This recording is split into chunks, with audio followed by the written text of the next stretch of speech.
কিন্তু কোনো ফলন দেখতেছি না। এখানে কিন্তু আলু গাছ আছে। অনেকেই কিন্তু মিষ্টি আলু সম্পর্কে জানে না বা মিষ্টি আলুর গাছ চিনে না। দেখতেই পারতেছেন এগুলো কিন্তু মিষ্টি আলুর গাছ। অনেকে কিন্তু চিনতে পারছে না বা চিনতে পারছেন না। গাছ এখানে দেখতে পাচ্ছেন একটা পাখি চলে আসছে, বৃষ্টিতে ভিজে গেছে। এখন উঠতে পারতেছে না, দেখতে পাচ্ছেন। গাইস পাখিটার নাম কি যদি বলতে পারেন অবশ্যই কমেন্টে জানিয়ে দিন। দেখতে পাচ্ছেন এখানে একটা পাখি চলে আসছে।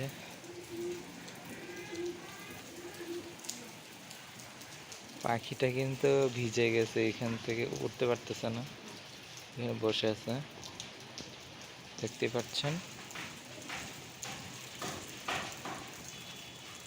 আমার থেকে বেশি দূর হবে না, 2 মিটার দূরে হবে, বসে আছে।